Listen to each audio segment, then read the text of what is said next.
Come on guys, sorry it's been a while. So today we've got a little tent to play with.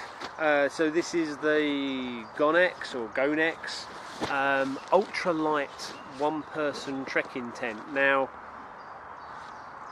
I wouldn't say it was a trekking tent, to be fair. I've got some ultralight trekking tents. I don't know how well this is going to do in high wind, just by looking at it. And you need 4 trekking poles. If you're trekking, you're only going to have 2. This was on Amazon. I think there was 69 quid and 49 quid for the green one. No, 69 and 59, sorry. Then it had a 30% off, so I picked this up for about 41 quid, which isn't bad, I assume, but literally have not even taken it out of the bag yet. So I'm going to clear a little area so I don't stab a hole in the bottom of it, and see what it takes to set it up. Right, and the dogs are sure to help me. So this is Mrs. first overnight camp. Well, I did one in Wales, and she did a runner, so we're going to see how she behaves today, and then we're going to do a bit of campfire cooking later on as well.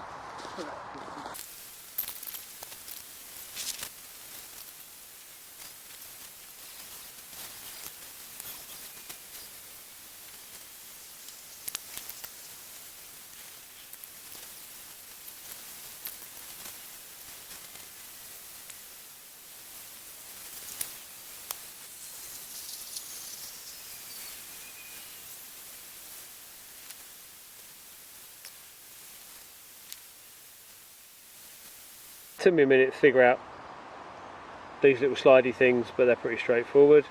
You just make sure you don't tie the wrong end on to the actual tent. So here I've just looped it over. I could have missed.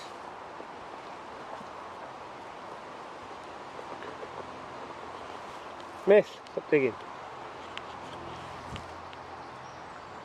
Miss, is it a good tent? Does it look like a good tent, Miss? You're a good girl. Miss. You're a good girl, aren't you? You're digging a hole. You're a little rat. Right, so anyway. Yeah, I could have tied that through there. Oh, God. I could have tied it through the end of this bit, but I thought I'll hook it on the pole, just in case I've got to retie it. So this, quit it. Then you got this back edge. So you pin out the 4 corners. Then you've got a back edge with 3 attachments on it, and then you've got 2 pull-out attachments in the middle. And I assume when it rains, that's designed so the water runs off down the back and doesn't just cause a big puddle in the back. I'm struggling with getting this ridgeline taut, but you can sit and tinker with it all day, moving stuff. So.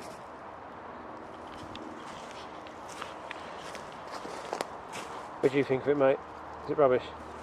No, it's not. Then you've got the vestibule bit. I'll try and show you as much as possible.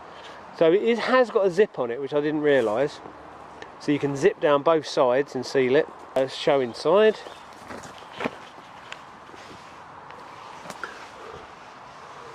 So fully meshed. Looks like a decent quality mesh as well. But you can see sort of, you know, there's creases and bits in it, but yeah, it's a tent, who cares? You've also got a little hook for your stuff, and then you've got ventilation and a little stow pocket.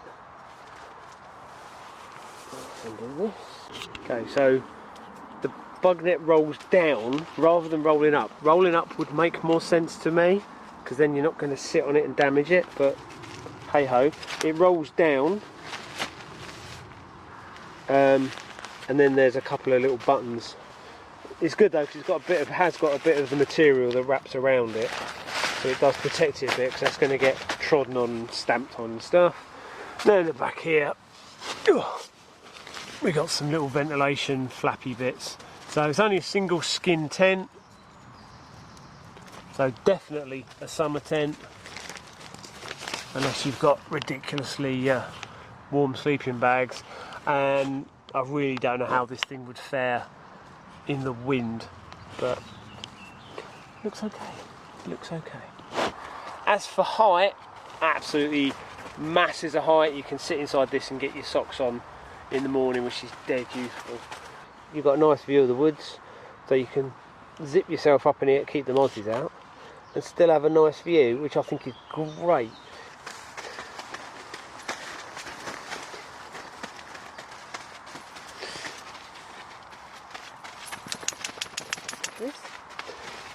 So I'm going to stick a blanket in the bottom. I've got a wall blanket.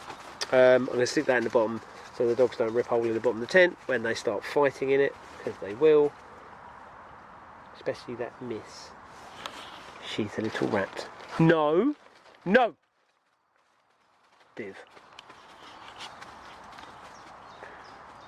Yeah, Preston's got a habit of it, when he finds anything new or wants something, he bats it with his paw. So, because he's a dick, aren't you? And you're a dick as well, miss.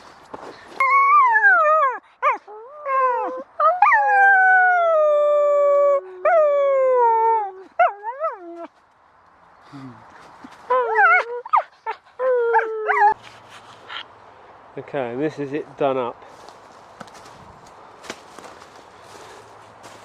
So you've got one long zip along here, and then you can kind of crawl in there. I suppose you could redo that, but and then the front flap, you undo that.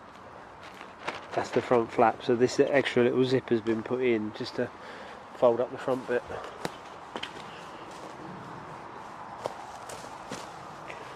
That makes any sense? So kind of,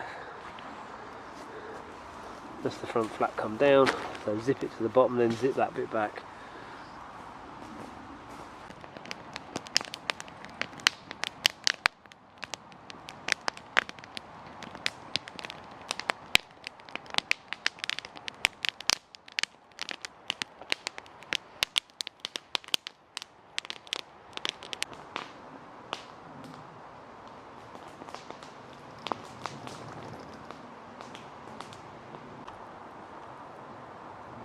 There we go. Preston's trying to get some meat. What we got there then, Brucey? So this is a Himalayan deer. Ooh, Himalayan. Yeah, I found Himalayan in the road. So this is a roadkill deer. Do you want to test it? I'll get the Preston. Oh look, one upset Missy there. Alright, she'll get some.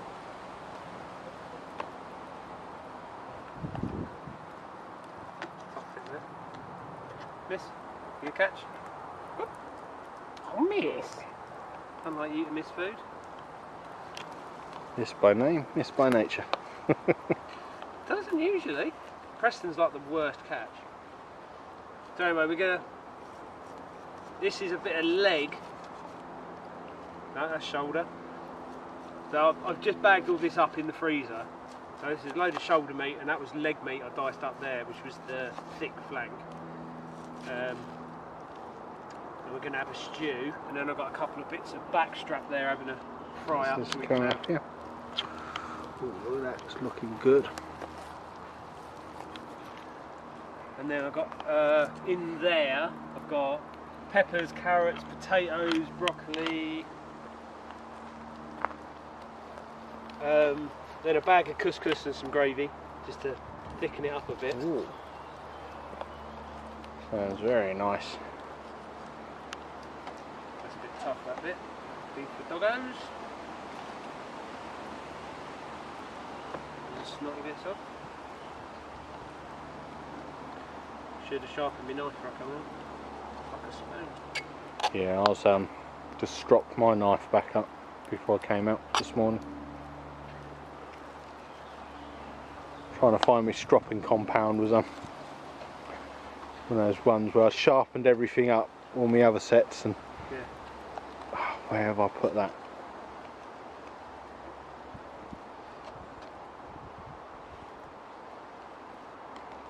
No.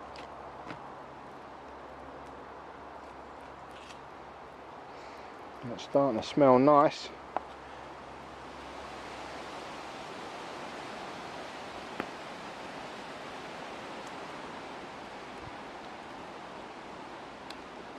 Oh, look at that. And what seasoning you got over there then, Brucey?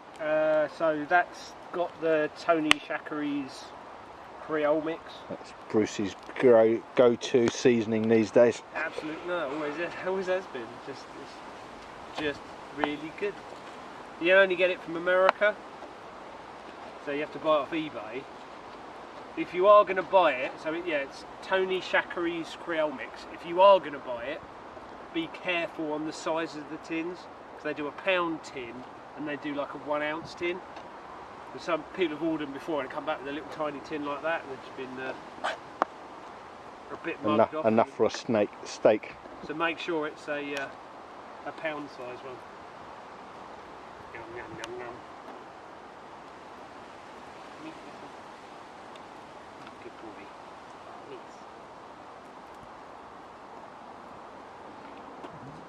So I'm going to fry this off, we can eat that straight away. Ooh. And then I'll flash fry this, add some water to that, take the broccoli out, put the broccoli in last, because that will cook a lot slower, won't it? Yeah.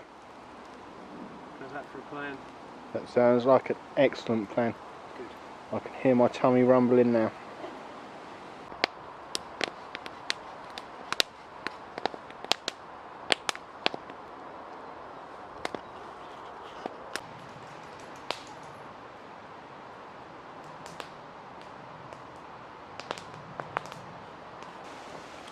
So what we got in there now then, Brucey? So we've got the venison just browned off. I added a little bit of gravy to it just to thicken up the sauce. So we just sort of simmer boiled it. I'm now going to add it to your veggies here.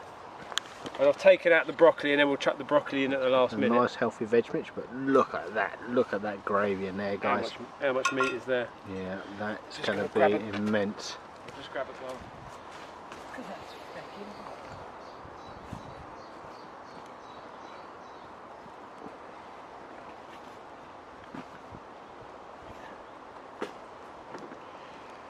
Bruce and his bag of magic bits.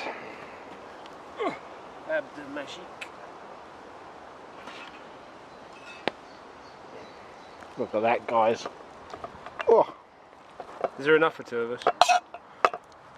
I don't know, we might need to fight this one out. Look at that. All that yummy goodness.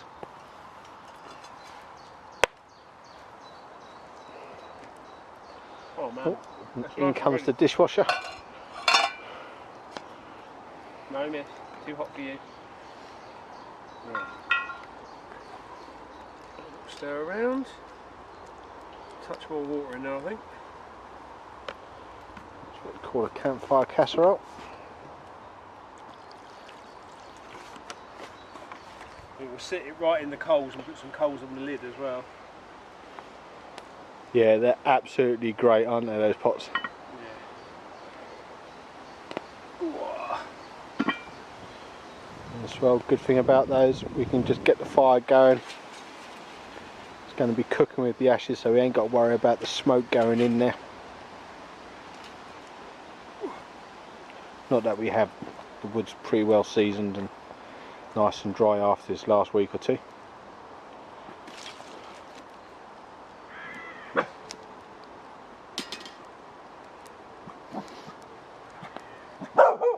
Oh shush.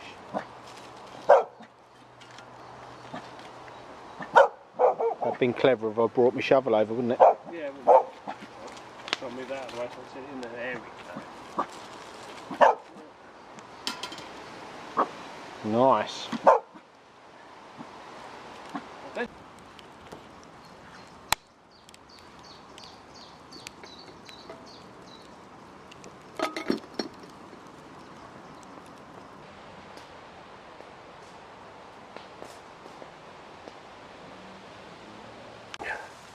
Right, it's scorched a little bit. I think the couscous soaked up a lot of the water. That's still looking fucking amazing. So we add a little bit more water and get that broccoli in there, I think. And then just put the lid on. I think that's enough heat in it.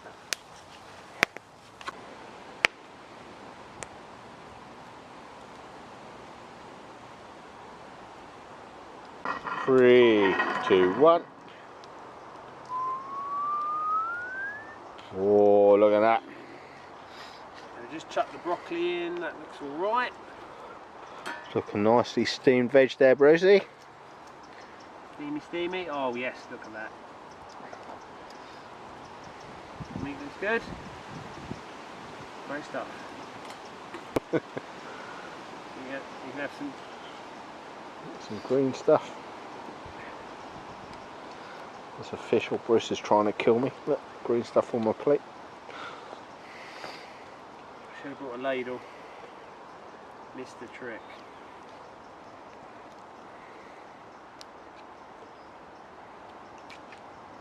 I've done that once before. Took me up the mountains, gave me COVID. He's putting broccoli on my plate.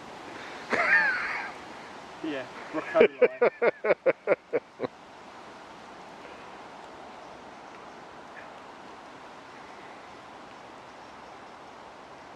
Do for the first serving. Lovely, that looks absolutely spanking there, Mr. Bruce. Let's have a quick one more look at that now.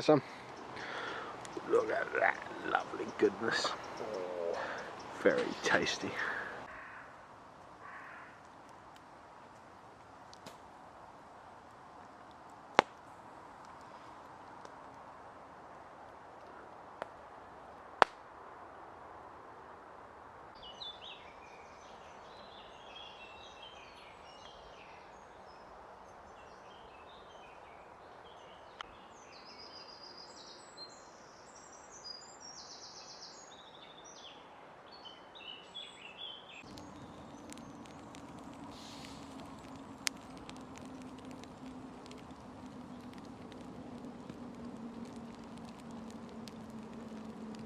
So just get it up to the boil and then I'll drag it a little bit away.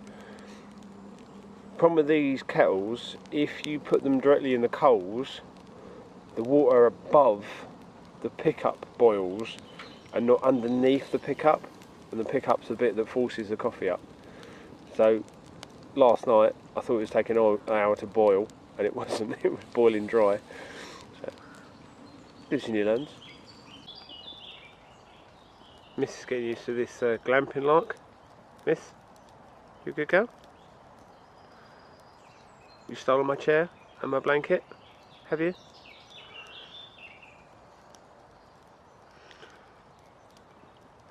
So, woken up at probably 10 to 6 this morning by Miss woofing her silly head off, who started Preston woofing his silly head off. And there were some kids in camp. The doggos did their job, but they had a good woof. So I got up, walked over, and they heard the kids heard the dogs woofing, and they made a swift exit. But they're only, 12, 13-year-olds.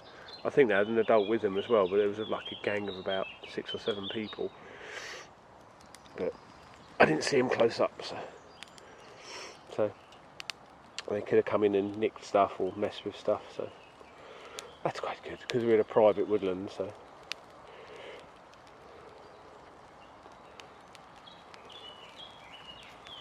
So it's currently, what's the time? 6:30. So have a coffee, get some sausages on. Bought some nice swanky sausages yesterday, so nice.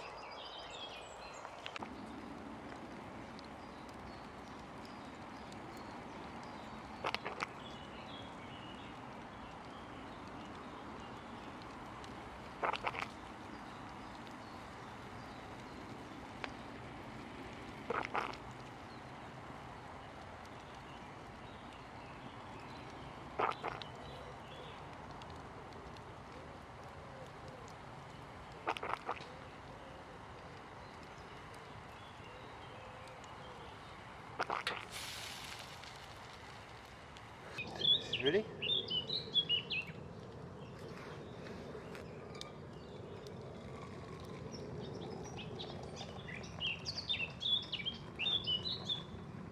Oh, it smells nice.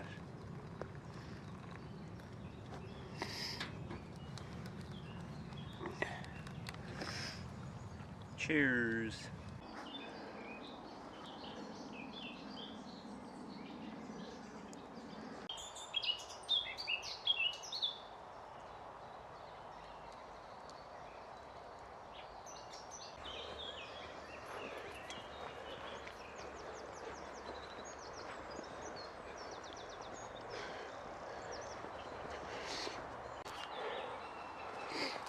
So what's the verdict? So the amount of tension you need to get the roof flat, because it's got a little dent in it, is more than the pegs can take, so you just constantly end up fighting it and tweaking it.